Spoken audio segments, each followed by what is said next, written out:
মাঠের লড়াইয়ে লাল সবুজের পতাকা বিশ্বমঞ্চে তুলে ধরতে যারা দিনরাত এক করে দেন সেই অক্লান্ত যোদ্ধাদের জন্য দিনটি ছিল পরম প্রাপ্তির। কেবল গ্যালারির তালি নয়, এবার রাষ্ট্রের পক্ষ থেকে সরাসরি সম্মাননা এবং আর্থিক নিশ্চয়তার ছোঁয়া পেলেন বাংলাদেশের ক্রীড়াবিদরা। ফুটবল তারকা শেখ মুরসালিন থেকে ঋতুপর্ণা চাকমাদের হাসিতে আজ জাতীয় ক্রীড়া পরিষদের অডিটোরিয়াম যেন এক টুকরো উৎসবের মঞ্চ হয়ে উঠেছে।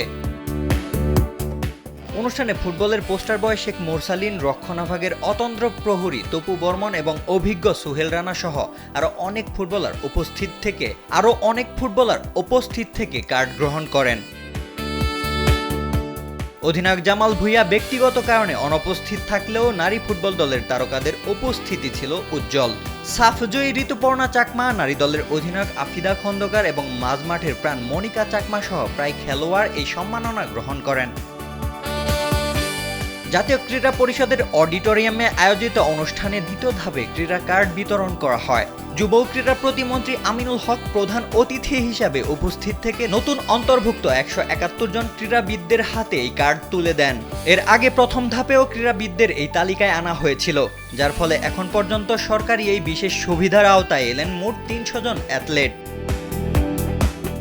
এবারের তালিকায় ফুটবলের পাশাপাশি জয় জয়কার ছিল অন্যান্য ফেডারেশনেরও। উল্লেখযোগ্য ফেডারেশনগুলো হলো Bangladesh football federation, handball federation, tennis ও সাঁতার ফেডারেশন সহ আরও অনেক ফেডারেশনই ছিল। এছাড়াও নতুন করে সংযোজন হয়েছে হকি ফেডারেশন।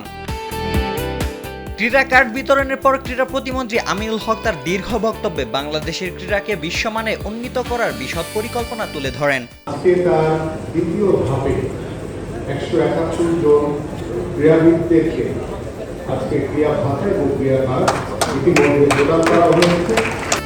ক্রীড়া কার্ড পাওয়ার পর এই উদ্যোগকে বাহবা দিয়ে দেশের জন্য নিজেদের সর্বোচ্চটুকু দেওয়ার কথা বলেছেন শেখ মুরসালিন ও নারী ফুটবল দলের অধিনায়ক আফিদা খন্দকার।